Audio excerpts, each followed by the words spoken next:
السلام عليكم ورحمة الله وبركاته. أهلا بكم في حلقة النهاردة اللي هتحمل مجموعة من المفاجآت وتمثل أيضا إحياء لذاكرة إنسانية موثقة في القرآن الكريم، ولكن نساها أصحاب تلك الذاكرة. زي ما تعودنا أن القرآن الكريم ربنا قال فيه ما فرطنا في الكتاب من شيء، وفي حاجات كتير في الواقع الإنسان بيتساءل عليها ولا يجد من الواقع إجابة عليها، ويفاجأ أن هذا الأمر اللي موجود في الواقع مشروح بالتفصيل وببيان في القرآن الكريم. في حلقة النهاردة هنعمل رحلة إلى الزمن الماضي عبر كتاب الله عز وجل لنكتشف مجموعة من المفاجآت عن أمة من الأمم لم يتحدث عنها أحد. تقدر تسميها الأمة المنسية أو الأمة المظلومة، الأمة المستضعفة، رغم تأثير هذه الأمة على العالم العربي كله. مين الأمة دي؟ قبل ما أقولك مين الأمة دي أقولك مين الشخص المميز ليهم اللي ورد في الوحي واللي صفاته كشخص لا تنفصل عن صفاتهم، وهو النبي يونس.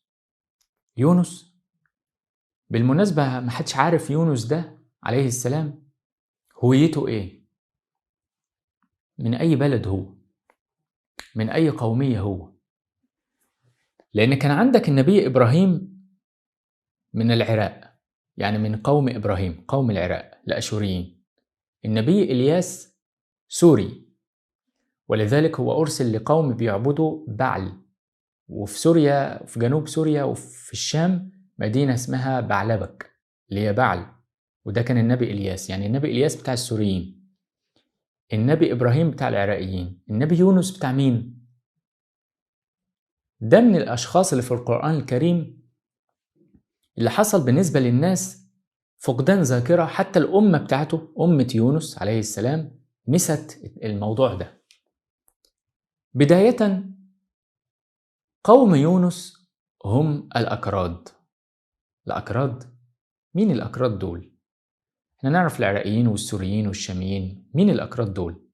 الأكراد هم الأمة اللي موجودة ما بين العراق وسوريا وتركيا وإيران، موجودة في المنطقة الوسطى دي ما بين 3 أو 4 أجناس. أمة الأكراد دول من زمان وهم أمة مستضعفة، أمة كله بياكل حقها. لو أنت كردي دايما بتبقى حاسس خلال سنين طويلة، حتى لو أنت كردي دلوقتي أو كردي في الماضي، تحس إن أنت منتسب لأمة متاكل حقها ومظلومة. ولذلك بيبقى الحالة النفسية بتاعت الشخص الكردي بتبقى حالة رفض وغضب اجتماعي. يعني أنا ليه كده؟ أنا ليه مش زي بقية الناس وبقية الأمم اللي عارفين هويتهم الاجتماعية واللي لهم هوية واضحة؟ أنا ليه دايب في هويات ناس تانية، الهوية القومية بتاعت ناس تانية؟ وده بالظبط كانت حالة يونس عليه السلام. بتبدأ القصة بالآية اللي بتقول وذا النون إذ ذهب مغاضبا. السؤال: ليه قصة يونس المشهد الأول فيها إنه خارج غضبان؟ ده سؤال مهم. الناس مفكرة إنه كان بيدعو قومه فرفضوا فاتضايق من الموضوع وخرج. لا لا لا لا، مفيش أصلا في الآية إنه عمل أي دعوة. الدعوة لسه ما جاتش. يونس في الوقت ده ما كانش لسه نبي، كان شخص مؤمن. نتيجة الحياة الاجتماعية البائسة اللي عايشاها قوم يونس أو اللي عايشها قوم يونس، فيونس عليه السلام رفض الحالة دي وسائم من الموضوع ده وغضب على قومه وغضب من هويته الاجتماعية إنه كردي، وذهب مغاضبا. وذنون إذ ذهب مغاضبا فظن أن لن نقدر عليه. هو أصلا لما كان منتسب لقومه للأكراد، يعني إيه نقدر عليه؟ يعني متحددين وكله بياكل حقهم وحاجتهم، ما عندهمش الوسع، ما عندهمش الملك، ما عندهمش أمور كتيرة جدا. هو ظن لما يخرج من عندهم إنه خلاص هيتخلص من الموضوع ده. وذنون إذ ذهب مغاضبا فظن أن لن نقدر عليه. قبل ما نكمل التكملة، في آيات تانية في سورة تانية ربنا سبحانه وتعالى بيقول وإن يونس لمن المرسلين إذ أبق. كلمة أبقى دي، أبقى يعني هرب وكان في دماغه إنه لن يعود ثانية. شوف كده، يعني قطع الموضوع جواه، لن يعود ثانية إلى الأكراد. هو شايف إن الأمة دي مش عارفة تجيب حقها من الأمم اللي حواليها، كل شوية حد بياكل منها. دايما الأمة المبتلعة، الأكراد هم في الغالب كده الأمة المبتلعة جوه أمة تانية، ودي سبحان الله هتظهر في الحوت اللي هيبتلع يونس بالظبط زي ما وضعوا أمته مبتلعة من حيتان جنبها.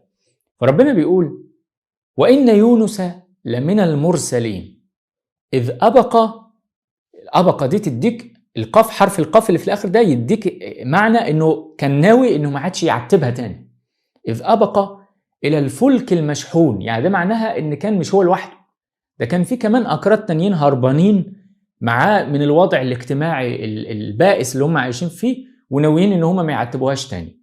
والفلك المشحون معناها إنه كان في البحر، يعني المنطقة اللي يونس عليه السلام خرج منها من منطقة الأكراد، منطقة حواليها البحر. ولما تبص فعليا للخريطة دلوقتي تشوف الأكراد موجودين فين، هتلاقي إن الأكراد المنطقة الجغرافية الواسعة اللي عايشين فيها موجود في بحر على اليمين أو بحر في الشرق اللي هو بحر قزوين، وبحر في الغرب اللي هو البحر الأسود، لأن الأكراد عايشين في منطقة جغرافية مليانة بحيرات ومليانة أنهار ومحاطة ببحرين عملاقين بالنسبة لليابسة، يعني اللي هو بحر قزوين والبحر الأسود.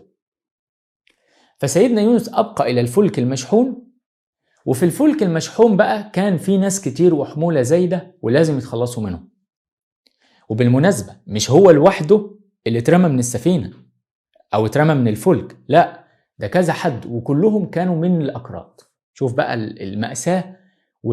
قصة سيدنا يونس أو قصة الأكراد قصة إنسانية وثقها الله سبحانه وتعالى في الكتاب الخالد في القرآن الكريم.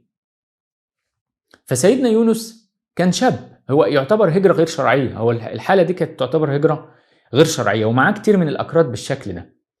فكل ما يساهموا فساهم فكان من المدحضين. اللي مساهمين معاه بتلاقيهم بقى فارسيين، بتلاقيهم من السلالة التركية، بتلاقيهم عراقيين وراجعين للعراق أو رايحين أو بتوع التجارة أو بتاع. فكل ما هو يساهم هو واللي معاه يدحضوا، يعني يخسروا تماما ويبقى حالتهم حالة سيئة.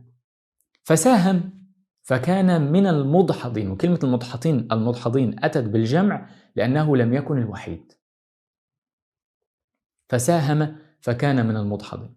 فاللي حصل إن بعد ما اتحدد كم نفر اللي هيترموا من السفينة كان يونس عليه السلام واحد منهم. شوف يعني أنت في بلدك أو في منطقتك وفي مجتمعك ككردي مستضعف والأمة بتاعتك كلها مستضعفة، ويوم ما تيجي تهرب وتركب في السفينة ويحصل الحالة دي وتساهم وبرضه يطلع حظك وحش وملكش أي حظ خالص. فساهم فكان من المدحضين. لا وخد بقى عندك، ولما يرموه من السفينة في البحر يطلع هو الوحيد من وسط كل اللي اترموا في البحر اللي الحوت يبتلعه. فساهم فكان من المدحضين فالتقمه الحوت وهو مليم.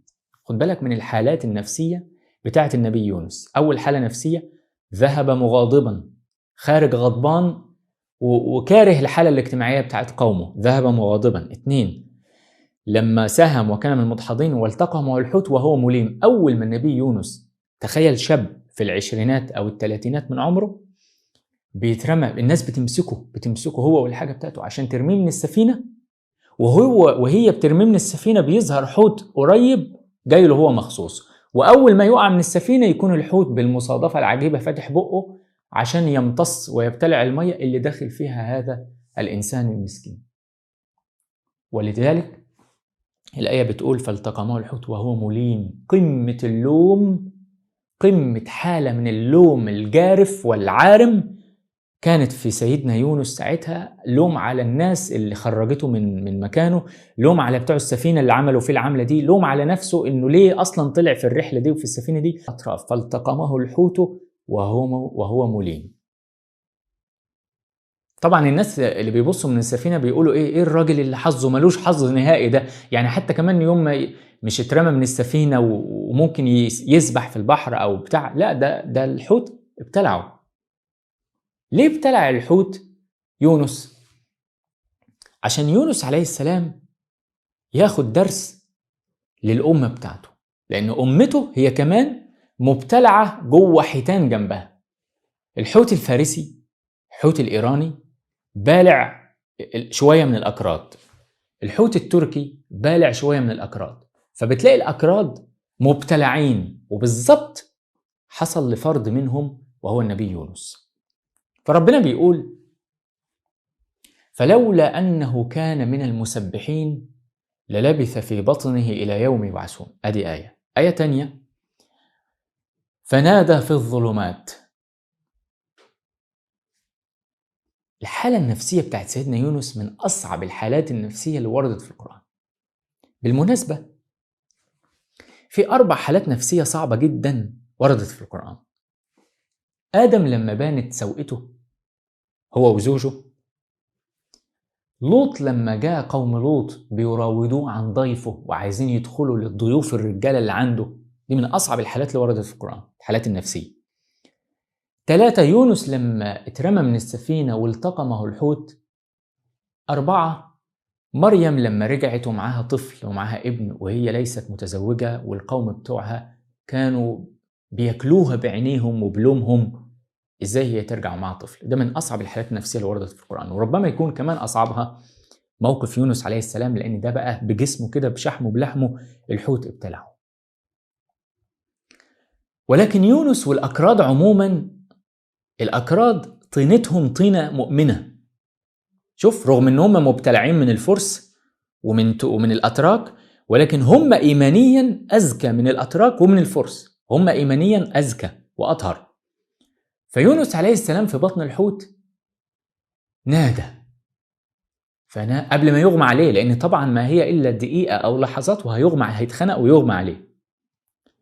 فاستغل هذا الشاب المسكين تلك اللحظات النادرة الأخيرة قبل أن يغمى عليه ونادى، رفع نداء قبل ما يفصل عن الوجود. فنادى في الظلمات أن لا إله إلا أنت سبحانك إني كنت من الظالمين.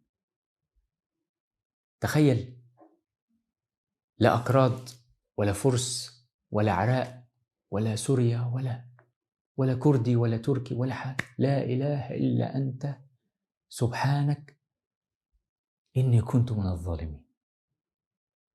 وما هي إلا لحظات وأغشي عليه، خلاص اتخنق جوه بطن الحوت وأغمى عليه، فصل عن الوجود.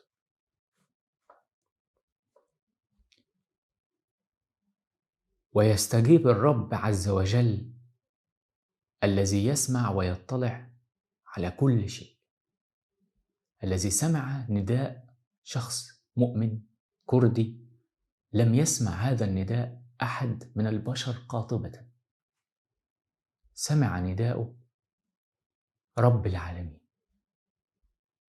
فاستجبنا له ونجيناه من الغم وخرجناه من بطن الحوت. في آية بقى تانية ربنا بيكشف لينا وبيوضح لينا الحالة الجسمانية والنفسية بتاعت سيدنا يونس لما خرج من بطن الحوت. ربنا بيقول إيه؟ فاصبر لحكم ربك ولا تكن كصاحب الحوت إذ نادى وهو مكظوم.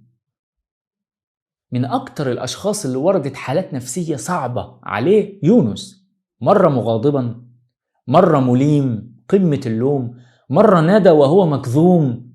يعني كمان بعد كل ده أكرمه والحوت يبتلعني وهو بينادي جوه بطن الحوت، صعبان عليه نفسه بطريقة صعبة جدا. مكظوم، ده فيه كلمة اسمها الكاظمين الغيظ. دي كلمة انت ممكن تعملها انك تكظم بنفسك، ولكن مكظوم دي يعني غصب عنك مش عارف تعمل حاجة. إذ نادى وهو مكظوم. فربنا سبحانه وتعالى بيقول فنبذناه بالعراء. طبعا هو خرج من بطن الحوت وهو ما يعرفش حاجة، هو خلاص مش موجود أصلا، هو مغمى عليه، مغشى عليه. فنبذناه بالعراء وهو سقيم. وبالمناسبة المصطلحات القرآنية اللي وردت في قصة يونس ومع قوم يونس مصطلحات يعني ايه حصرية، ما وردتش مثلا في الحضارة المصرية القديمة اللي هي وردت في قصة فرعون وموسى وملك المصر وسيدنا يوسف. بتلاقي كده كل قصة في القرآن بيبقى لها مفردات خاصة بيها بتيجي معاها هي بس. فكلمة سقيم دي وردت مرتين، مرة مع سيدنا إبراهيم، خد بالك إبراهيم جغرافيا جنب النبي يونس، فسيدنا إبراهيم كان بيقول لقومه إيه؟ فقال إني سقيم. كلمة سقيم بقى برضو وردت تاني مع سيدنا يونس على يعني ده بيبين لك إن المصطلحات اللغوية اللي بتستعمل في المنطقة دي القرآن اداها لهم، فجاب لك كلمة سقيم مرة مع إبراهيم ومرة مع يونس، علما بأن دي المفردات اللي الساميين بيستعملوها أو الأقوام دي بتستعملها، لأن القرآن بيدي مفردات لكل أمة بيجي سيرتها فيه. طيب، فنبذناه بالعراء وهو سقيم. هذا أول نقطة، إن سيدنا يونس لما خرج من بطن الحوت الحالة اللي خرج بيها حالة يرثى لها. تخيل بقى جلده كله مليان التهابات وتقرحات وصديد وحالة صعبة جدا جدا جدا، ومفيش لبس، حالة يعني ما ينفعش حد يشوفه فيها، واصلا ما حدش هيقرب منه، لان لما الريحه بتاعت بطن الحوت دي وبتاعت الدهون وبتاعت الاحماض والاملاح والعصاره بتاعت بطن الحوت صعبه جدا، وبالتالي لما يخرج انسان منها تخيل انه خارج محاط بسائل لزج من عصاره بطن الحوت يعني، وجسمه خلاص متقرح وحاله من الالتهابات، فالتقمه ربنا بيقول فنبذناه بالعراء وهو سقيم. مش مريض، سقيم، في فرق بين مريض وسقيم، دي حالة سقم دي. ربنا بيقول في آيات تانية لولا أن تداركه نعمة من ربه. يعني إيه؟ يعني ربنا أنعم عليه مرتين. المرة الأولى لما استجاب له خرجه من بطن الحوت، دي كده خلاص احنا استجبنا له، نادى في الظلمات أن لا إله إلا أنت سبحانك إني كنت من الظالمين، فاستجبنا له ونجيناه من بطن الحوت. ادي الاولى، دي استجابه لدعاء المظلوم. المره الثانيه بقى دي بتاعت ربنا، لولا ان تداركه نعمه من ربه، دي بقى نعمه ربنا، ده قرار ربنا سبحانه وتعالى. لنبذ كان هيفضل في العراء وهو سقيم بالحاله دي، انت مش كنت عايزنا ننجيك، نجيناك خلاص، يفضل بقى على الوضع ده. لا، ربنا سبحانه وتعالى الكريم الرحيم عز وجل انعم عليه تاني، وأنبتنا عليه شجرة من يقطين. طلعت بقى شجرة عليه. وبالمناسبة في قصة أو في قصص الأكراد في القرآن الكريم بتلاقي المظاهر الطبيعية. أول مظهر طبيعي ورد في تاريخ الأكراد شجرة اليقطين. أنبتنا عليه شجرة من يقطين، وكانت الشجرة دي بتمثل له المأوى والمسكن والملبس وكل حاجة لغاية ما يرجع إلى وضعه الطبيعي تماما، ليصبح مؤهلا للمهمة اللي هو نجا لأجلها، اللي هو ما يعرفهاش، اللي هي إيه بقى؟ إنه هيرجع تاني القوم اللي خرج منهم، هيرجع إلى قومه راضيا مسبحا شاكرا لله على النعمة وعلى الدرس اللي خده. طيب، يبقى أول لمحة جغرافية أو لمحة جيولوجية في قصة يونس شجرة اليقطين اللي نمت. طيب، هنا بقى حاجة مدهشة جدا عشان تعرف إن الأكراد مختلفين تماما عن كل جيرانهم الساميين واليافثيين. فأرسلناه إلى 100,000 أو يزيدون. لم يؤمن، شوف بقى الجملة دي، لم يؤمن أي قوم أو تؤمن أي أمة برسولها كلهم في التاريخ القرآني في التاريخ البشري إلا الأكراد. الأمة الوحيدة المستثناة في الوحي كله في تاريخ الجنس البشري اللي أمنت برسولها عن بكرة أبيها. شوف ربنا بيقول إيه، فلولا كانت قرية آمنت فنفعها إيمانها إلا قوم يونس. يعني ما فيش ولا قرية جالها رسول وأمنت إلا قوم يونس لما آمنوا كشفنا عنهم عذاب الخزي. اهو يعني ده معناه انه كانوا هم في حالة خزي، قوم كلهم كانوا في حالة خزي. كشفنا عنهم عذاب الخزي في الحياة الدنيا ومتعناهم الى حين، ودينا لهم متاع وخليناهم مستقلين وخليناهم في وضع اجتماعي احسن. لما امنوا ودي الامة الوحيدة اللي امنت برسولها عن بكرة ابيها، 100,000 اللي راح لهم يونس عليه السلام. وبالمناسبة برضه الرسل بيجوا لأقوامهم لما بيعدي التعداد بتاعهم 100,000، لأن رقم 100,000 في القرآن الكريم هو رقم الأمم حينما تصبح مؤهلة لخروج رسول فيها. النبي محمد عليه الصلاة والسلام خرج في العرب وتعدادهم 100,000. ولو عايز تعرف إزاي، أنا عملت بحث عن التعداد الأمم اللي وردت في القرآن قبل أن يخرج فيها رسول وبعد أن يخرج فيها رسول. لقيت في آخر غزوة عملها الرسول، الغزوة دي كانت العرب كلها مع الرسول، لأنه كان خلاص فتح مكة والعرب كلها كانت معاه، اللي هي غزوة تبوك، آخر غزوة للرسول. كان عدد الجنود العرب فيها مع الرسول عليه الصلاة والسلام 30,000 رجل. 30,000 رجل، 30,000 رجل يعني. وانت عارف كان الرسول بيطلع كل الرجالة كانوا بيخرجوا للحرب تقريبا. فدي معناها لما يبقى 30,000 رجل بيمثلوا 30,000 زوجة وراهم وأولادهم. يعني تعداد العرب، تعداد الجزيرة العربية اللي فيها العرب، ما بتكلمش على اليمن طبعا لأن اليمن أمة تانية، أمة سبأ. أنا بتكلم على العرب اللي هم سلالة إسماعيل. تعداد العرب لما خرج فيهم النبي محمد كانوا 100,000، بس كانوا مفرقين في قبائل. ولذلك لما تيجي تشوف مثلا غزوة بدر والأحد كان الأعداد قليلة. غزوة بدر كان المسلمين 300 قصاد قريش، كانوا الجيش بتاع قريش كانوا 1000. كان ليه؟ لأنها قبيلة واحدة. ولكن عشان تعرف التعداد كله بتاع بقى كل القبائل بقى، لأنهم كلهم جنس واحد أو سلالة واحدة، كانوا 100,000، يزيدوا عن 100,000. فده التعداد بتاع الأمم لما الرسل بتخرج فيها. سيدنا الحالة بتاعت سيدنا موسى لما خرج في بني إسرائيل ما كانش عددهم 100,000، ده كان عددهم 5,000 ولا 7,000. ولذلك موسى عليه السلام كان رسولا إلى مين؟ إلى فرعون وقوم فرعون، لأن هم دول اللي معديين 100,000. لكن بني إسرائيل كان موسى بالنسبة لهم المعين والأب الروحي والقائد الاجتماعي. ما كانش رسول وهم يكفروا به فينزل عليهم عقاب ربنا، لا. الحالة بتاعت بني إسرائيل كان النبي موسى لم يكن رسولا إلى بني إسرائيل في حد ذاتهم، هو تقدر تقول إنه زعيم اجتماعي لبني إسرائيل، ولكن مش رسول ليهم بحد ذاتهم، مع إن جاب لهم الكتاب وجاب لهم التوراة. ولكن امتى يبقى رسول والأمة تعاقب على عدم طاعته؟ لما تبقى الأمة دي عدت 100,000. ودي بقى حصلت مع فرعون. فربنا أرسل موسى إلى فرعون رسولا. ليه؟ لأن فرعون وقوم فرعون كانوا فايتين 200-300,000. دايما التعداد لازم يفوت 100,000. طيب، يبقى ده معلومة كده على الماشي خدناها من التعداد السكاني للأمم حينما يخرج فيها رسل. الأكراد في الوقت ده، تخيل الأكراد من أكتر من 1000 سنة، أكتر من آلاف السنين، قرون، عشرات القرون، وربنا قال لك إن الأمة دي أنا معترف بيها، وكان تعدادهم السكاني بيفوق 100,000، وخرجت فيهم رسول. ما خرجش الرسول ده لف في الفرس ولا في الترك، خرجت فيهم رسول وهم الوحيدين اللي أمنوا بيه.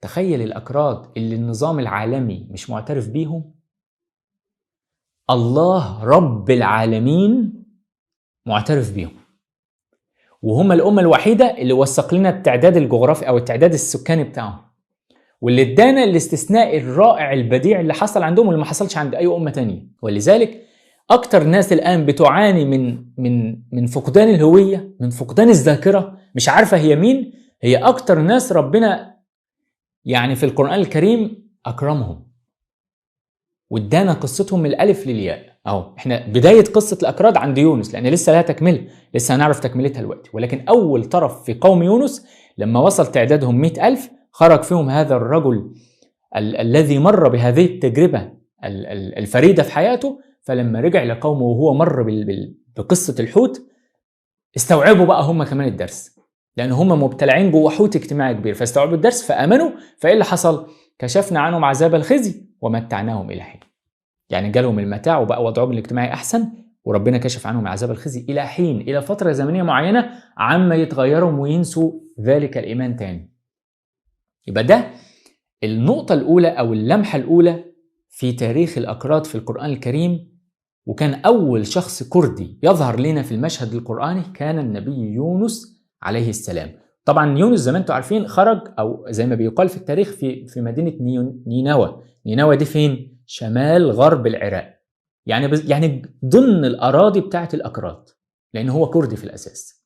واحنا عارفين ان الأكراد أصلا بيبقوا منسجمين مع أمم تانية، فممكن يبقى هو كردي ومنتسب في نفس الوقت لأمة تانية، ولكن هو في الأصل كردي، ودول قوم هم، يعني ده قوم هو، مع ان هو مش عراقي، هو كردي. النبي يونس عليه السلام. ده كانت النقطة الأولى أو الفصل الأول في تاريخ الأكراد اللي ورد في القرآن الكريم، لأن لسه في فصلين تانيين مهمين جدا ولا يقل روعة عن الفصل الأولاني من قصة الأكراد. بعد ما قصة يونس حصلت عليه السلام بقرابة 200 ل 300 سنة، لأن سيدنا يونس التوقيت الزمني بتاعه كان تقريبا في عهد النبي إبراهيم. على فكرة عهد سيدنا إبراهيم ده كان عهد الرسل. فترة النبي إبراهيم كانت فترة مليانة رسل على الأرض. كان عندك إبراهيم عليه السلام في العراق، وفي نفس التوقيت سيدنا لوط في عند قوم لوط، وإلياس عند السوريين، ويونس عند الأكراد. وبعد سيدنا إبراهيم عليه السلام جاء منه إسماعيل في الجزيرة العربية، ده كلها نفس الزمن. وجاء منه إسحاق في كنعان، وفي منطقة في كنعان تقريبا. وإسحاق جاء منه يعقوب. شوف سلالة الأنبياء، وأنبياء زملاء، يعني سيدنا إبراهيم في نفس وقته سيدنا لوط، وفي نفس وقته في نفس الوقت سيدنا إلياس، سيدنا يونس، كلهم في نفس الوقت، كلهم كانوا في المنطقة دي. طبعا مصر ما كانتش لسه نالت حظها من الأنبياء في التوقيت اللي مليان فيه أنبياء. فأحد الأحفاد للنبي إبراهيم اللي هو سيدنا يوسف دخل مصر وبقى رسول للمصريين في الوقت ده، بنص كلام مؤمن آل فرعون اللي ممكن نحكي عليه بعد كده. طيب، فالوقت بعد سيدنا يونس بقرنين 3 في نفس الوقت ده، خد بالك من تزامن التاريخ القرآني أروع تاريخ ممكن تتعلمه. أنا عايش مع التاريخ من القرآن الكريم ومستمتع جدا وبفهم كل حاجة. سيدنا إبراهيم كان حفيده مين؟ حفيده يعقوب اللي هو إسرائيل، حفيده أبو بني إسرائيل كلهم. طيب، أدى سيدنا إبراهيم جاب النبي يعقوب عن طريق إسحاق، والنبي يعقوب جاب بني إسرائيل. حلو جدا. بني إسرائيل بقى دول نشأوا في مصر، وبعد كده هيخرجوا من مصر على إيد موسى عليه السلام. خد بالك من التسلسل ده هيروح بينا لفين. طيب، أدى النبي إبراهيم أهو كان في نفس زمنه النبي يونس في منطقة تانية، اللي هي منطقة الله أعلم هل تقاطعوا مع بعض النبي إبراهيم ويونس، هل اتقابلوا مع بعض ولا لا. المهم إن هما كانوا في نفس الزمن أو متقاربين في الزمن، بينهم حاجات بسيطة. فالنبي إبراهيم من ناحية جاب سلالة بني إسرائيل وجاب السلالة العربية. يونس بقى عليه السلام كان مع الأكراد. ده معناه إن الأكراد يسبقوا تكوين بني إسرائيل في التكوين الاجتماعي والسكاني. يعني الأكراد موجودين قبل تكوين بني إسرائيل، ويسبقوا العرب، لأن يونس راح لقوم يونس وهم 100,000. لسه بقى العرب ما تكونوش أصلا ولسه ما جوش، وكمان بني إسرائيل لسه ما تكونوش، وكان الأكراد موجودين. يعني الأكراد من الأمم الأصلية الموجودة في الأرض قبل السلالة العربية وقبل سلالة بني إسرائيل. طيب، سيدنا إبراهيم أهو عليه السلام جاب العرب وجاب بني إسرائيل. بني إسرائيل بقى هنا برزوا أكتر بقيادة موسى عليه السلام. قوم يونس لما حصلت الحادثة دي أيام سيدنا إبراهيم تقريبا، الحادثة اللي احنا عارفينها بتاعت سيدنا يونس، خلاص بقى وضعهم اتحسن، وبدأوا تاني مع الوقت يحصل إن الحيتان اللي جنبهم ترجع تبتلعهم تاني. فهنا بقى من قوم يونس هيظهر شخصية ممتازة ومهمة جدا في القرآن الكريم من قوم يونس، من الأكراد، في نفس وقت سيدنا موسى. مين بقى الشخصية العبقرية دي اللي هتظهر من الأكراد في نفس وقت النبي موسى اللي خلاص بقى من سلالة بني إسرائيل؟ الخضر. وده بقى اللي وردت في سورة الكهف. الخضر كان في نفس وقت النبي موسى، يعني بعد ما بني إسرائيل كان اتكونوا ووصل تعدادهم 5-7,000. كان الأكراد في الوقت ده رجعوا تاني، بدأت الأوضاع تسوء، ولكن هم مؤمنين. فخرج فيهم واحد من الناس اللي هو اسمه الخضر، اللي كان علميا متفوق على مين؟ على النبي موسى. تعال بقى نشوف القصة في سورة الكهف. بتوثق لينا الصورة دي تاني عودة مرة أخرى. هتقول لي طب استنى عندك، انت منين بتقول إن الخضر من قوم يونس؟ ما أنا هقول لك، لو انت بتذاكر القرآن كويس لو انت بتدعي ربنا انه يفتح لك العلم وتشوف الحقيقة، هتلاقي الموضوع بسيط جدا. سيدنا يونس ايه رمزه؟ البحر والحوت، مش كده؟ سيدنا يونس رمزه ايه؟ رمزه انه هرب في البحر والتقمه الحوت، يعني البحر والحوت. سيدنا موسى عليه السلام لما راح للخضر قابله فين؟ قابله عند مجمع البحرين، والحوت ساعتها مشي، يعني نفس الرمزية. يعني الخضر علامته الحوت والبحر. حتى سيدنا موسى لما الحوت اختفى في البحر عرف انه وصل للخضر. الحوت والبحر دول نفس علامة مين؟ نفس علامة يونس عليه السلام قبلها ب 200 سنة أو ب 300 سنة. كان سيدنا يونس هرب في البحر والتقى معه الحوت. خد بالك من رمزيات القرآن عشان تعرف تربط الصورة ببعضها. المهم، فالخضر دلوقتي عليه السلام من الأكراد، من قوم يونس، وده علامة كردي. علامة يعني شوف، ده بقى من الشخصيات الكردية الموثقة في القرآن اللي ما تقدرش تتكلم، وسع، ده ربنا اللي اداله العلم ده. فسيدنا موسى عليه السلام اللي هو من أمة ناشئة، خد بالك برضو من فرق المقارنة. سيدنا موسى من بني إسرائيل. بني إسرائيل في الوقت ده أمة ناشئة اللي هو 5000 7000 نسمة. لكن الأكراد أمة كبيرة، ولكن أمة بدأت ترجع تاني تستضعف، اللي هي بتفوت 100,000. فلما سيدنا موسى طلب من ربنا إنه يعرفه مين أعلم أهل الأرض في الوقت ده، فربنا سبحانه وتعالى أوحى إلى موسى أن يذهب إلى أرض بعيدة أول مرة يروح. في بعض الناس بتقول إن الخضر مصري. لا، مصري مين؟ لا، مش مصري. ما سيدنا موسى أصلا خارج من مصر، هيرجع تاني لمصر.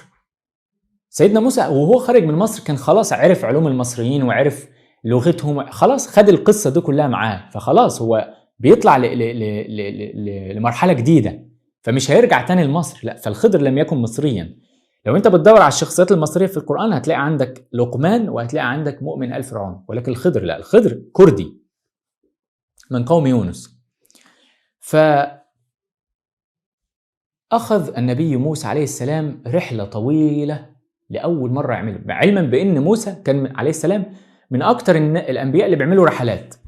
انت ناسي ان هو في شبابه خرج من مصر هاربا من فرعون، لما راح عاش في مدين واتجوز هناك، فدي كانت أول رحلة يعملها في حياته لوحده، خرج لوحده من مصر من النيل لمدين، ودي رحلة طويلة لوحده عملها، فهو أصلا متعود على الرحلات. الرحلة بقى دي كانت طويلة قوي، لأنه عدى مدين، عدى الأردن، عدى فلسطين، عدى الشام، وفضل يطلع فوق لغاية ما يوصل للمنطقة اللي ما بين بحر قزوين والبحر الأسود، منطقة الأكراد. هي دي المنطقة اللي ربنا سماها من ناحية مجمع البحرين، ومن ناحية تانية هي منطقة قوم يونس نفسهم اللي مليانة بحار من حواليها من جوانب كتير. هنا بقى عندنا إشارة مهمة. فلما بلغ مجمع البحرين، كأن ربنا بيدينا إشارة للمنطقة الجغرافية اللي بتاعة الأكراد، اللي من حق الأكراد.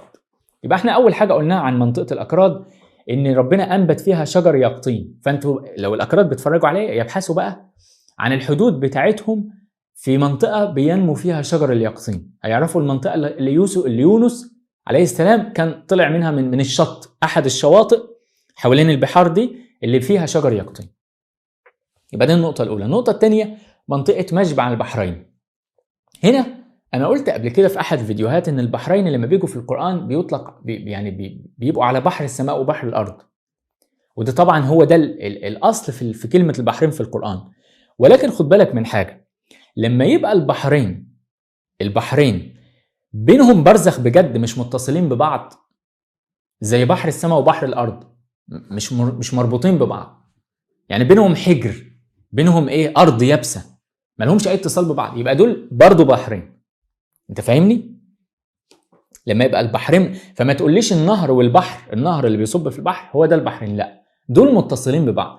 أو البحر الأحمر والبحر المتوسط متصلين ببعض، أو البحر المتوسط والمحيط الأطلسي، دول كلهم بحر واحد. ليه؟ لأنهم المية واحدة يبقوا بحر واحد. حتى النهر كمان اللي بيصب في البحر.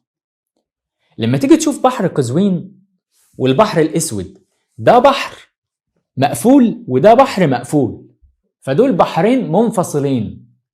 تخيل ان كل بحار الارض، المحيط الهادي والاطلسي والاطلنطي ومش عارف ايه بحر واحد، يتحسبوا عند ربنا بحر واحد. ليه؟ لان ميتهم واحده. لكن البحر الاسود والبحر قزوين بحرين مختلفين. ليه؟ لان بينهم حجر محجور. ده بقى المعنى ده لا ينفي ان البحرين الكبار بحر السماء وبحر الارض يلتقيان، بيشوفوا بعض، بينهما برزخ لا يبغيان، ما بيدخلوش على بعض. دايما البحرين اللي ما بيدخلوش على بعض بياخدوا لقب البحرين، منهم بحر السماء وبحر الارض وبحر قزوين والبحر الاسود، لانهم ما بيلتقوش مع بعض. ففي احد المناطق ما بين البحرين دول لما وصل النبي موسى عليه السلام مع فتاة، ايه اللي حصل بقى؟ حصلت حاجة غريبة جدا. الحوت اللي احنا شايلينه عشان ناكله، فجأة الحياة دبت فيه ونط في البحر ومشي. الحوت تدب فيه الحياة وينط، احنا كنا نتغدى بيه النهاردة. ده ايه الحوت الغريب ده؟ ما انا قلت لك الحوت كأن ربنا قال لموسى الحوت والبحر علامة الراجل الكردي اللي انت رايح تقابله. فمجرد ما يحصل حاجة غريبة للحوت قريب من شط بحر، تعرف انك وصلت عند الراجل الصالح ده. وده اللي حصل. فسيدنا موسى بيقول لفتاة اتنا غداءنا لقد لقينا من سفرنا هذا نصبا. ده احنا ضاربين مسافة طويلة جدا. سيدنا موسى دي اكبر رحلة جغرافية عملها في حياته، المسافة الطويلة اللي راحها دي. فبيدوروا على الحوت، لقوا الحوت اهو، ده مشى خلاص، ده دخل في البحر ودخل فيه سربة وانضم لأسراب الاسماك. حاجة عجيبة. وهم براجعوا الكلام قال لك ده هو ده اللي احنا عايزينه، ده هي دي الاشاره ان احنا وصلنا. فبيبصوا لقوا قدامهم راجل ما كانوش واخدين بالهم منه، راجل كردي من قوم يونس في الزمن التالي، وهو كما يسميه الناس في التاريخ الخضر، وهو العبد الصالح. فوجد عبدا من عبادنا آتيناه رحمة من عندنا وعلمناه من لدنا علما. هنا بقى يقف موسى عليه السلام بعظمته. سيدنا موسى من أعظم الشخصيات اللي في القرآن، أكتر شخصية وردت في القرآن بلا منازع. أكتر واحد ورد اسمه في القرآن موسى عليه السلام. تخيل أن هذا الشخص العظيم موسى عليه السلام ربنا بيقول عنه واصطنعتك لنفسي ولتصنع على عيني. يعني سيدنا موسى ده عليه السلام من أعظم شخصيات التاريخ البشري، ولكن هو من أمة بني إسرائيل الأمة الناشئة. تخيل بقى أنه بيتقابل مع شخص كردي اسمه الخضر، أو كما يسميه الناس في التاريخ الخضر. لدى الخضر علوم ليست لدى موسى، علما بأن موسى مصطفى من الله ومن العباد الصالحين هو كمان. قبل ما اتكلم بس على موسى هيعمل ايه مع الخضر، مجمع البحرين دي يا جماعة المنطقة اللي كان الخضر موجود فيها، اللي هي منطقة ضمن حدود المناطق اللي عايشين فيها الأكراد، المنطقة دي من أعجب المناطق في العالم. في أحد الكتب قرأت أن تركيا اللي هي الأراضي التركية دي، اللي هي شاملة حتة كبيرة بتاعت الأكراد، شاملة أراضي الأكراد، فيها نهر أو فيها ينبوع مية سحرية. المية السحرية دي لو اتحط منها شوية صغيرين على كمية كبيرة من المية الملوثة، تعمل فيها زي فوار كده، تعمل فيها زي عصارة وتنظفها بالكامل وتخليها أعلى درجة من النقاء. تخيل يبقى عندك مية ملوثة كبيرة، تجيب شوية مية من المية السحرية اللي موجودة دي في أحد الينابيع اللي موجودة في أراضي الأكراد أو الأراضي التركية الوقتي، تحطها على الماء تنظفها وتخليها عالية النقاء. وبيقال أو زي ما قريت في الكتاب إن الأمريكان ضغطوا على الحكومة التركية عشان ما تجيبش سيرة للموضوع ده، وعشان يعرفوا إيه تركيبة المية دي وليه هي بالشكل ده، ولا ينشروها لا في صحف ولا في جرايد ولا في الإعلام. وبالتالي الحكومة التركية بضغط من الأمريكان كتمت عن الموضوع ده، كتمت على موضوع المية المباركة اللي موجودة عندهم، اللي قادرة على تصفية شوية مية قد كده، تحطهم في خزان كبير ينظفوها ويخلوها أعلى درجة في النقاء. دي المية السحرية دي. طبعا المعلومة دي لن تجدها على الانترنت، لأن مش هتلاقي حاجة زي كده منشورة. أنا شفتها في كتاب لقطتها من أحد الكتب. الشاهد في الموضوع إن المية دي أو المية السحرية الموجودة عند الأكراد اللي هم مش عارفينها ولا عارفين قيمتها، هي نفس الفكرة بتاعت المية اللي رجعت الحوت حي تاني. واحنا مش قلنا من شوية ان مجمع البحرين يعني منطقة بيلتقي فيها السماء بالارض، منطقة بيحصل فيها لقاء عالي ما بين السماء والارض، وفي نفس الوقت منطقة بص كده البحر القزوين والبحر الاسود، تحس ان بحرين بيتقابلوا مع بعض بيبصوا لبعض. اليابسة اللي ما بينهم بقى والمنطقة اللي ما بينهم نزولا الى تحت كمان الى البحر المتوسط، هتلاقي دي منطقة ملتقى بحار، البحر القزوين والبحر الاسود والبحر المتوسط. وسبحان الله الأكراد عايشين في الوسط بقى، ما بين ده وده وده.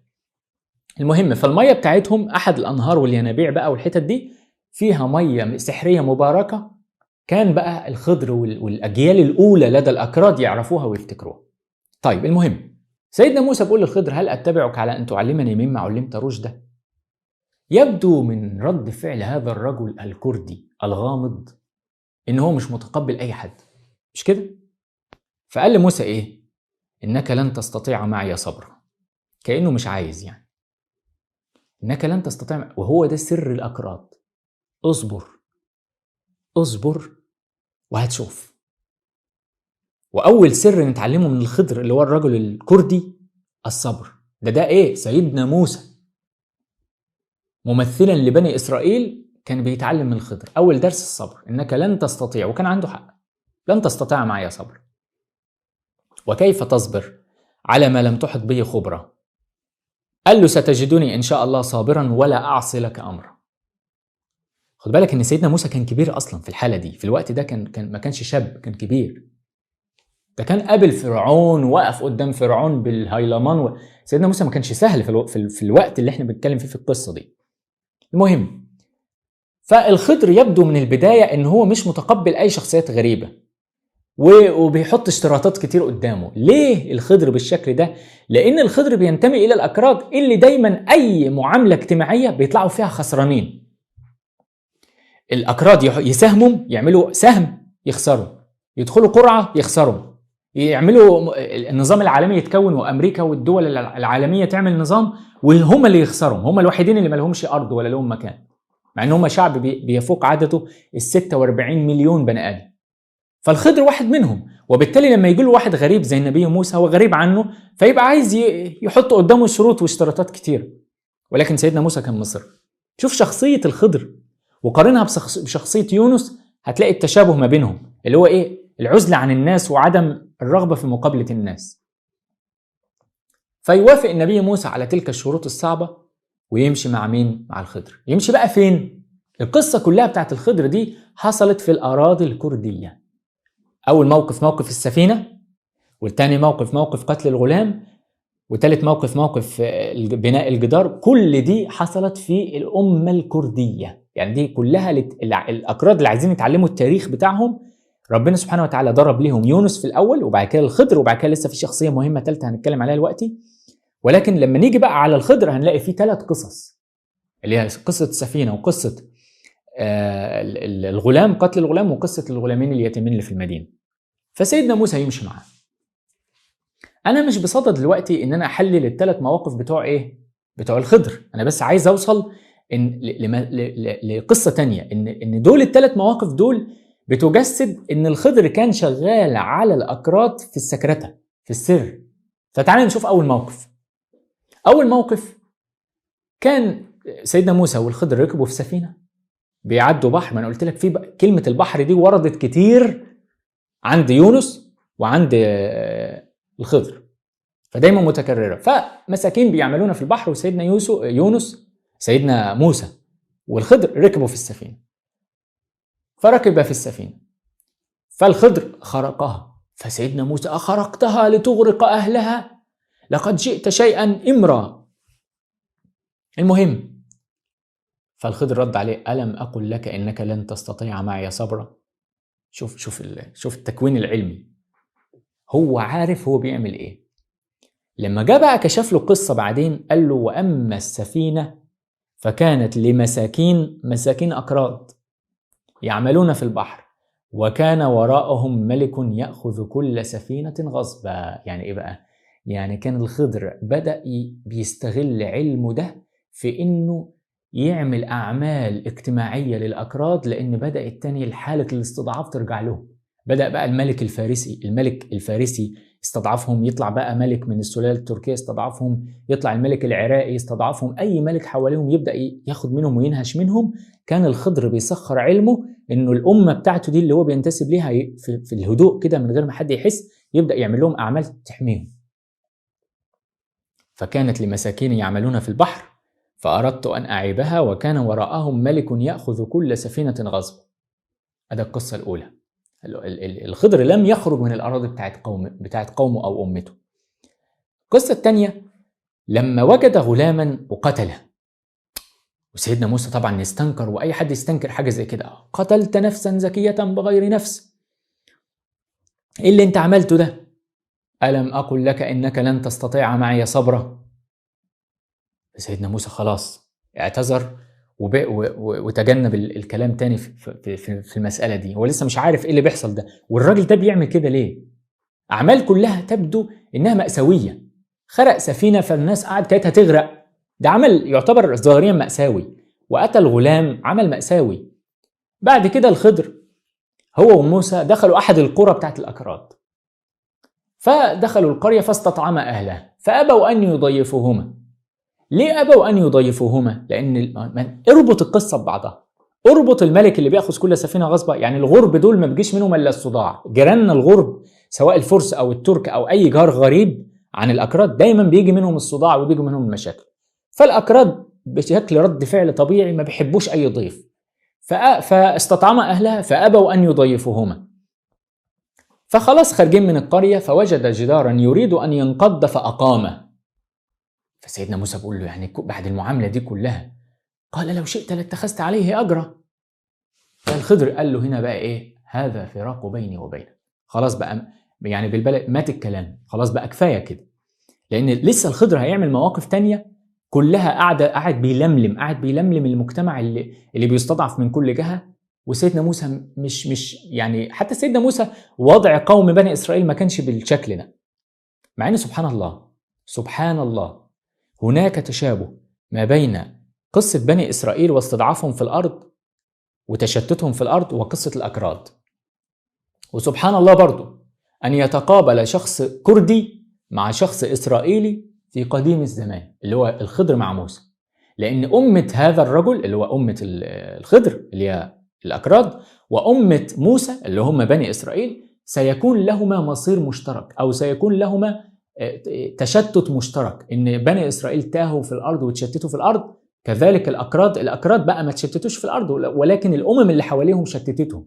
فتلاقي الأكراد مفرقين شوية في إيران وشوية في تركيا وشوية في العراق وشوية في سوريا وشوية في بقية الدول.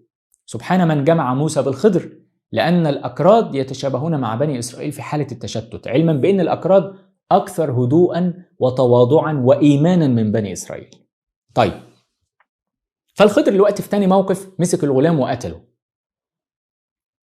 لما جاي يفسر لموسى قال له إيه؟ قال له وأما الغلام فكان أبواه مؤمنين. يعني ده معناه إيه؟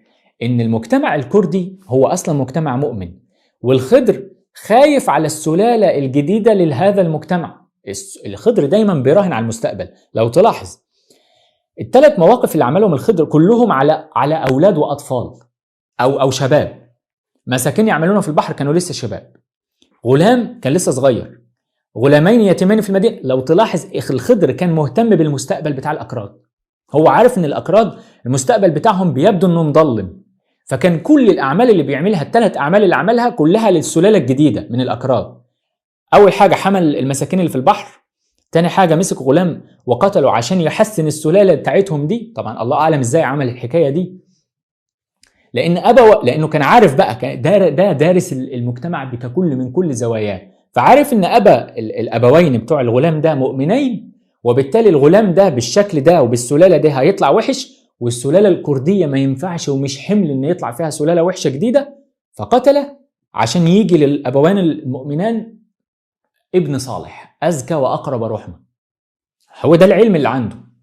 والموقف الثالث بتاع الخضر ان الجدار اللي يبدو ان هو الناس دي ما عبرتناش يا عم، ده ناس جلده، ده ما حدش فيهم عبرنا، ده ما بيرحبوش بالغريب.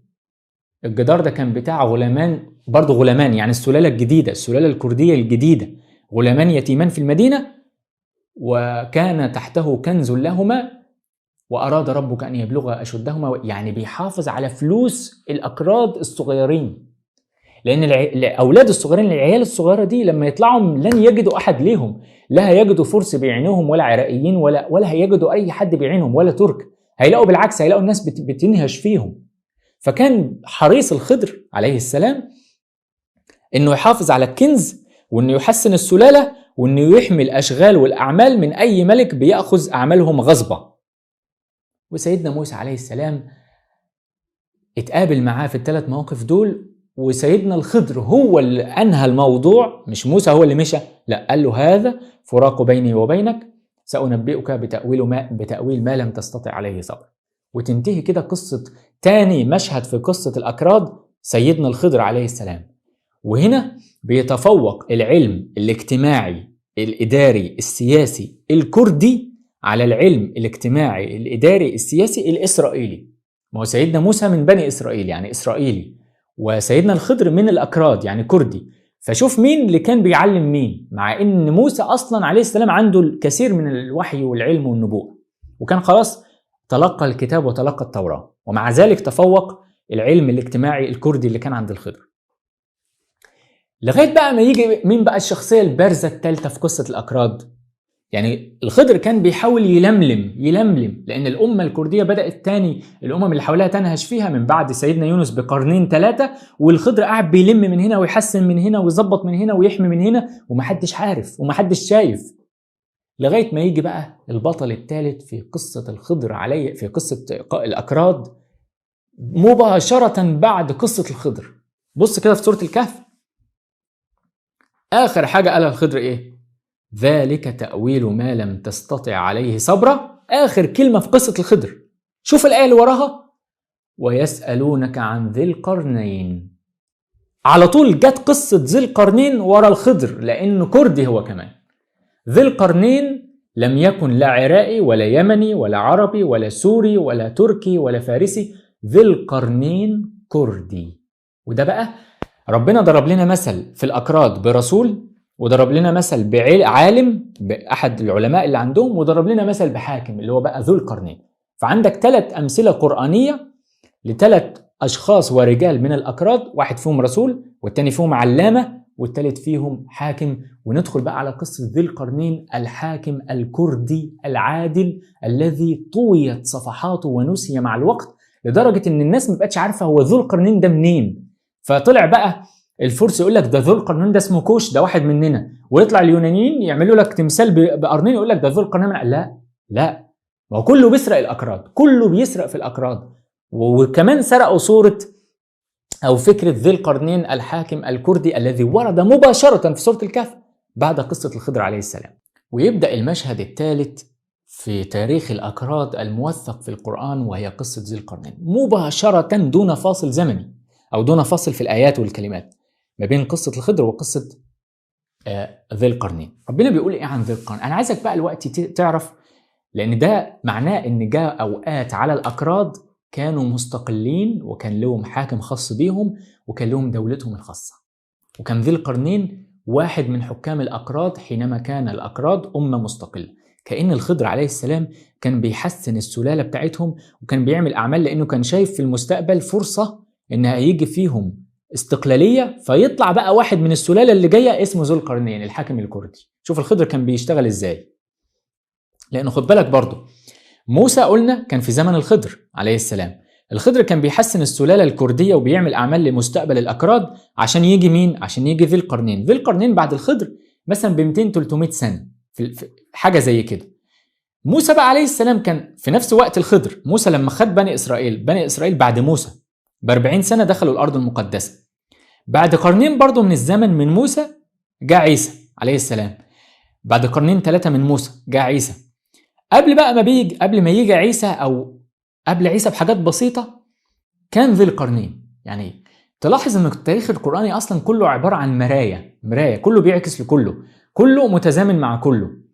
فجاء ذي القرنين عليه السلام اللي ربنا قال عليه ويسألونك عن ذي القرنين قل سأتلو عليكم منه ذكرى.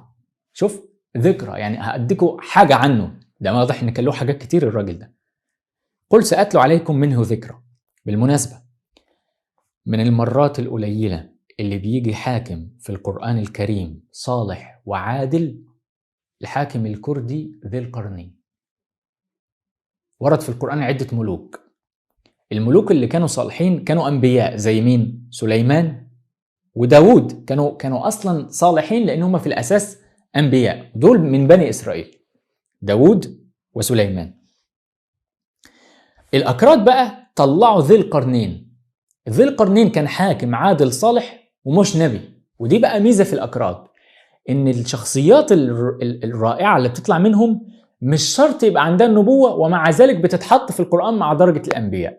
فعندك مثلا الخضر ما هوش نبي، ومع ذلك نبي راح يتعلم منه اللي هو النبي موسى. الخضر ما هوش نبي. طيب عندك ذي القرنين ما هوش نبي، ذي القرنين عبد صالح هو كمان، حاكم صالح، ومع ذلك محطوط في مصاف الملوك الأنبياء. دي معناها الأكراد طينتهم طيبة، دي معناها السلالة دي من وسط كل اللي حواليهم سلالة طيبة، فبيطلع فيهم رسل وبيطلع فيهم علماء وبيطلع فيهم حكام عادلين صالحين. فطلع ذي القرنين. ربنا بيقول: قل سأتلو عليكم منه ذكرى إنا مكنا له في الأرض وآتيناه من كل شيء سببا فأتبع سببا حتى إذا بلغ مغرب الشمس. سؤال: ليه بقى هنا ذي القرنين كان عنده رحلة لمغرب الشمس ورحلة المشرق؟ لأن الراجل أصلا الأمة بتاعته موجودة في مفترق الطرق ما بين يأجوج في الغرب ومأجوج في الشرق. عرفت بقى دور الأكراد في صد وردع يأجوج ومأجوج عن العالم العربي من قديم الزمان. من أكثر من عشرات القرون توقف الأكراد بقيادة ذي القرنين لمنع يأجوج ومأجوج من اقتحام المنطقة اللي عايشة فيها الأمم العربية. فذي القرنين كان هو مبادر، وكان بيطلع لرحلة لمغرب الشمس ورحلة لمشرق الشمس، لأنه هو أصلا موجود في منطقة حدودية تقع ما بين الشرق والغرب، وتقع حتى كمان حدودية على منطقة العرب ومنطقة بني إسرائيل والسوريين والعراق. هو في مواجهة الأكراد، المنطقة بتاعتهم مواجهة لتركيا وأوروبا والروسيا وجورجيا والحتت دي، ومواجهة للشرق وبالتالي وللفرس كمان، وبالتالي الحاكم بتاعهم كان مميز اللي هو ذو القرنين. شوف اللي أنا بقوله لك ده فتح من الله عز وجل. الفتح ده هتلاقيه متناسق مع الجغرافيا ومتناسق مع التاريخ ومتناسق مع الواقع. روح شوف الأكراد دلوقتي وشوف الطينة بتاعتهم، هتلاقي هو ده الواقع اللي موجود في القرآن. سبحان الله. وهم أكتر أمة بتبحث عن هويتها، لأن هي أكتر أمة ربنا وثق هويتها. وسبحان الله هي الأمة المبتلعة من الحيتان، لأن النبي بتاعها يونس ابتلع من الحوت. شوف التناسق القرآني العجيب، وشوف الفتح القرآني العجيب اللي ربنا سبحانه وتعالى أذن إنه يطلع في زماننا عشان يوصل للناس دي. طيب، حتى إذا بلغ مغرب الشمس وجدها تغرب في عين حمئة ووجد عندها قوما قلنا يا ذا القرنين إما أن تعذب وإما أن تتخذ فيهم حسنا. ده معناه أن كانوا أقوام سيئة، اللي هي الأقوام الغربية الأوروبية. تخيل الأكراد كانوا بيوروا الأوروبيين قوم يأجوج العذاب، إما أن تعذب وإما أن تتخذ فيهم حسنا. وكانوا كمان بيوروا الأتراك، السلالة التركية اللي على شمالهم دي، اللي هي الوقت واكلة المنطقة كلها عندهم. فقال أما من ظلم فسوف نعذبه وأما من آمن وعمل صالحا فهنقول له من أمرنا يسرا. طيب، ده الرحلة الغربية. الرحلة الشرقية: حتى إذا بلغ مطلع الشمس وجدها تطلع على قوم لم نجعل لهم من دونها سترا كذلك وقد أحطنا بما لديه خبرا. وكان ذي القرنين دائم الرحلات دي. وبالمناسبة كتاب الحكماء السبعة اللي نزلته موجود فيه شخصيتين من الأكراد. ذي القرنين واحد منهم، وواحد ثالث مش هقول عليه. فيما زال شخصية كردية وردت في القرآن الكريم، أنا ما جبتش سيرتها في الفيديو ده، جبت سيرتها في الكتاب بتاع الحكماء السبعة، كردية برضو. وما كنتش أعرف على فكرة، أنا باخد حكماء القرآن لأن هم بيعلمونا إحنا، بغض النظر إحنا أنت أي سلالة أو أي قومية، ولكن اتفاجئت بعد كده إن هو كردي. الشخص ده هو ذو القرنين. المهم، فربنا سبحانه وتعالى بيقول: حتى إذا بلغ بين السدين. ذي القرنين السدين. إيه بقى قصة السدين دي؟ السدين دول اللي هو السلاسل الجبلية اللي بتفرق ما بين مناطق الشرق الواسعة والمنطقة العربية ومناطق الغرب الواسعة والمنطقة العربية. بلغ بين السدين. سدين يعني حتى سبحان الله البحر، بص للبحرين، بحر قزوين والبحر الميت أو البحر الأسود قصدي، هتلاقيهم هم كمان عاملين زي السدين، وراهم بقى وحواليهم سلاسل جبلية عاملة زي السدين. هو بقى بلغ بين السدين وجد من دونهما قوما لا يكادون يفقهون قولا. وجد أمة هناك في المنطقة الحدودية الشمالية البعيدة اللي على حوافها بقى يأجوج ومأجوج، على حوافها الروس وعلى حوافها المقدونيين والبلغاريين والجماعة بتوع أوروبا، اللي هو بقى يأجوج ومأجوج فعلا، هم دول بقى على حواف الناس دي. فقالوا إيه للحاكم الكردي العادل ده؟ قالوا يا ذا القرنين إن يأجوج ومأجوج هم الجماعة الأوروبيين دول والجماعة الآسيويين دول والروس مفسدون في الأرض، فهل نجعل لك خرجا على أن تجعل بيننا وبينهم سدا؟ وهنا تظهر عظمة الحاكم الكردي ذي القرنين لما قال لهم قال ما مكنني فيه ربي خير. الحاكم الكردي لا يطمع، وهو ده المشكلة في الأكراد، إن هم بيطمع في أرضهم ولكن هم ما بيطمعوش في حاجة حد. أهو بدليل ذي القرنين لم يطمع في أراضي الناس دي اللي هي تقريبا جورجيا ولا حاجة زي كده، في الحتة الحدودية دي لم يطمع في أرضهم مع إنه كان يقدر ياخدها. ولذلك لما تسمع بقى قصة صلاح الدين بعدين بعد قرون من الموضوع ده، تيجي تسمع قصة واحد اسمه صلاح الدين وهو كردي وكمان، تلاحظ مدى التشابه في الصفات النفسية ما بينه وما بين ذي القرنين. طبعا صلاح الدين ده بعد القرآن وبعد الإسلام هو أصلا قريب مننا صلاح الدين من كام قرن، ولكن ذي القرنين من زمان، من قبل سيدنا المسيح عليه السلام.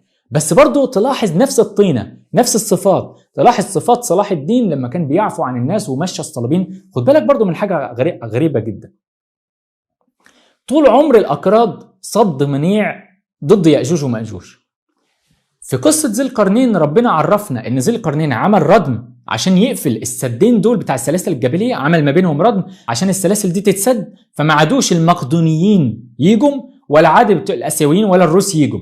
الجماعة المستعمرين دول ما عادوش يدخلوا بريا لأن ساعتها كانوا بيجوا بريا.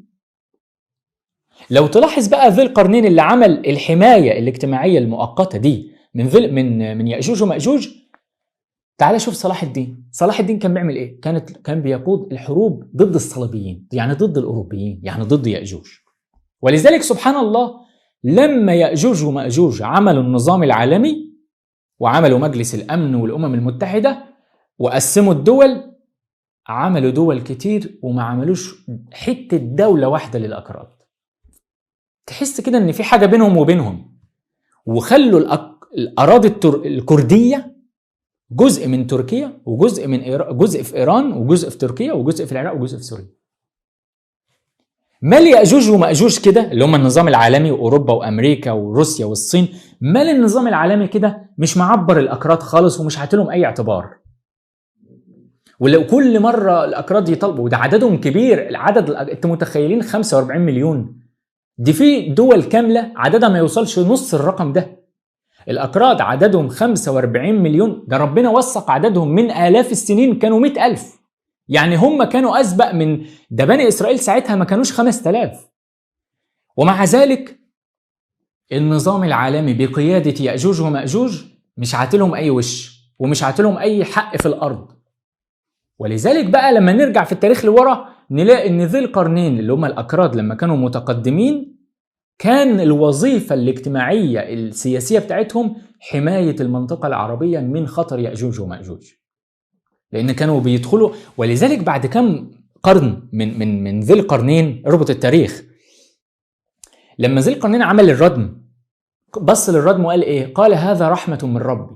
بعد ما أنجز الردم بين الصدفين وحط كأنه جبل، كأنه عمل جبل قفل سلسلة الجبال فما عادتش في طريق ما بين الجبال دي، فقال هذا رحمة من ربي فإذا جاء وعد ربي جعله دكاء وكان وعد ربي حقا. ذي القرنين كان عارف ان الردم اللي هو عمله بعد قرن أو قرنين من الزمن بس هيتشال ويدخل تاني يأجوج ومأجوج للمنطقة، وهو ده اللي حصل. بعد ردم ذي القرنين بقرن أو بقرنين من الزمن الردم اتشال بعوامل الطبيعة، يعني حمى الناس دي مؤقتا، اتشال بعوامل الطبيعة، وجاء الغزو المقدوني بقيادة الإسكندر الأكبر. عارف انت الغزو المقدوني ده بقيادة الإسكندر الأكبر ده كان فتح يأجوج، الفتح الجارف بقى، حتى إذا فتحت يأجوج. انت متخيل الإسكندر راح لفين؟ ده عدى المنطقة دي وراح للهند. اربط بقى التاريخ. فلما نيجي بقى نشوف ليه الرومانيين او الحضاره المقدونيه والاغريقيه عملوا التماثيل بتاعتهم بقرنين، لان كان ذي القرنين موجود، يعني كان عدى عليه التاريخ وكان مشهور ان في حاكم حكم الشرق والغرب او عرف يصد الشرق والغرب. فخدوا، ما انا قلت لك دايما الاكراد بيتسرقوا، فخدوا الصوره او الرمزيه بتاعت القرنين دي وحطوها لليونانيين، وتشوف الفرس هتلاقي حاكم من حكام الفرس عمل برضو لنفسه قرنين، بيسرقوا الهوية الكردية.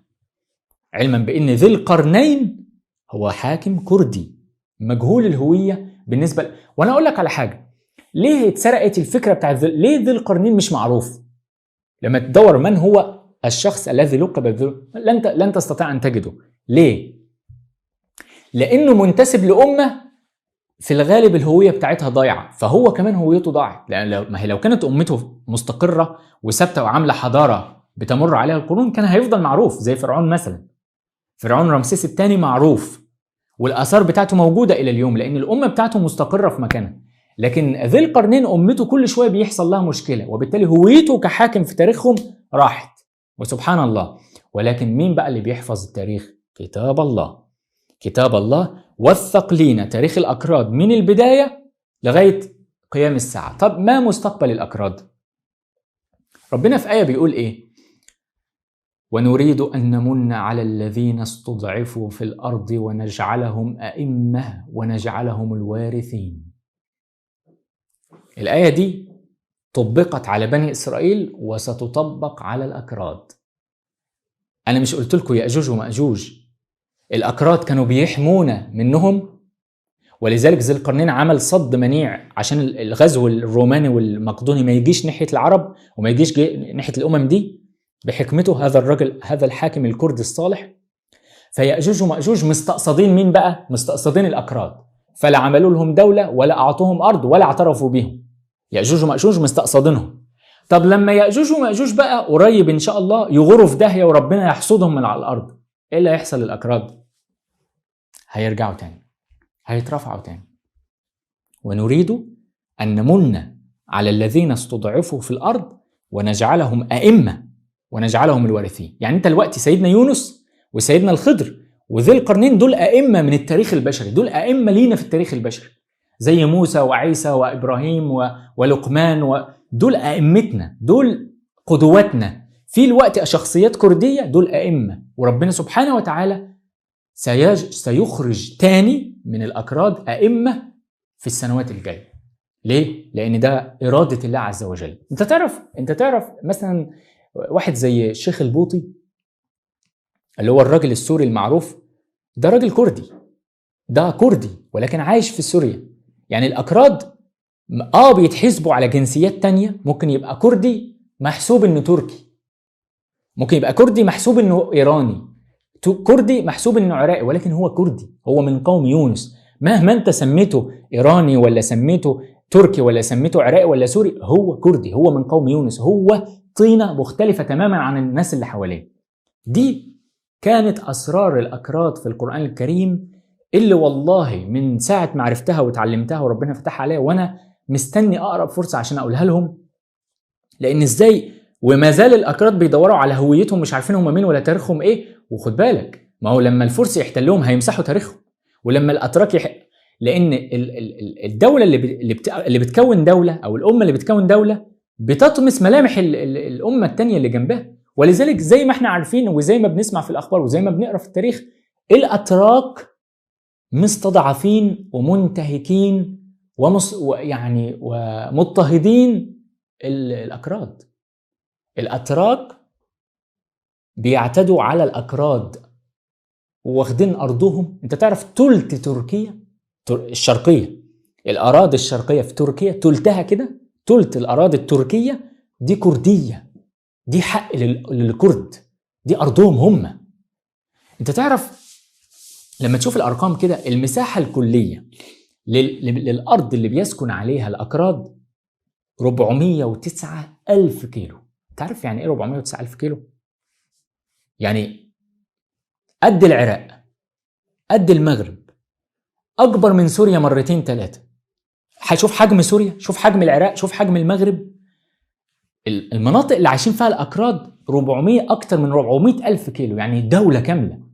ومع ذلك يأجوج ومأجوج مش معبراهم، مش عاتيالهم، لأنه بقول لك في عداء غير مرئي ما بين الأكراد وما بين يأجوج ومأجوج. لأن واحد من الأكراد دايما حتى صلاح الدين اللي هو كردي برضه كان بيطرد الصليبيين بيرجعهم لأرضهم. سبحان الله، كأن ربنا جعل الأكراد عندهم مناعة ضد يأجوج ومأجوج، وبالتالي يأجوج ومأجوج مضطهدينهم. فعندك المساحة الكلية لكردستان أو المناطق اللي عايشة فيها الأكراد تبلغ أكتر من 400,000 كيلو. لما تيجي تشوف التوزيع الجغرافي للأكراد اللي هم 45 مليون نسمة، 18 مليون منهم في تركيا، بيمثلوا 25% من الساكنة التركية. يعني شوف تركيا 25%، ربع سكان تركيا أكراد. يعني ده معناه إيه؟ ده معناه إن ربع الأراضي التركية بتاعة الأكراد. أهي سهلة أهي، مش محتاجين يأجوج ومأجوج يفهمونا دي بتاعت مين ودي بتاعت مين. شوف السكان تعرف 8 مليون شخص كردي موجودين جوه إيران، 6.5 مليون كردي جوه العراق، 2.2 مليون كردي جوه سوريا. يعني عندك، والبقية بقى بتاعتهم موجودين في شتات في الأرض في مختلف أراضي العالم.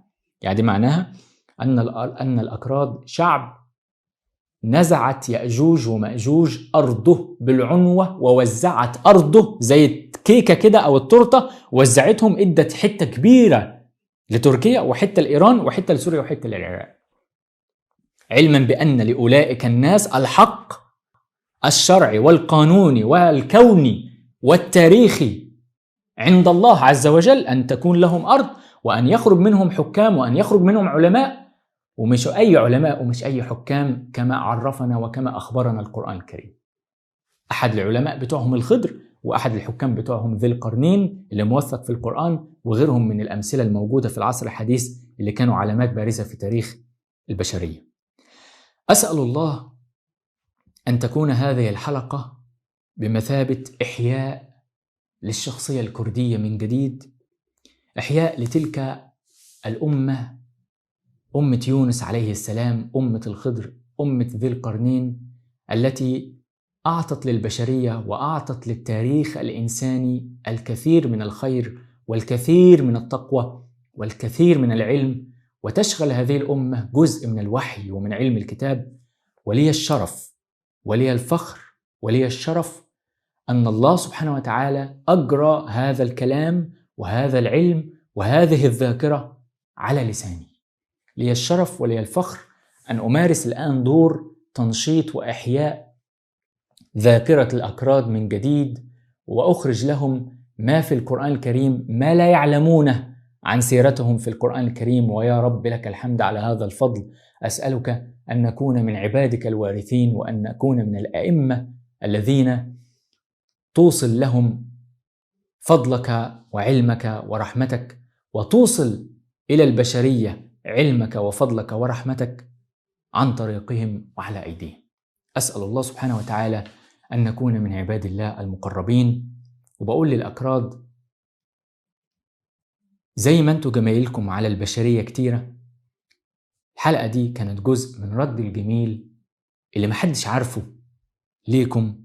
وأسأل الله أن تكونوا الفترة الجاية بقى بعد زوال يأجوج ومأجوج أئمة ووارثين، وترجعوا توري البشرية تاني فضلكم وطينتكم الطيبة وإيمانكم وعلمكم. أشوفكم على خير إن شاء الله في حلقة جاية، والسلام عليكم ورحمة الله وبركاته.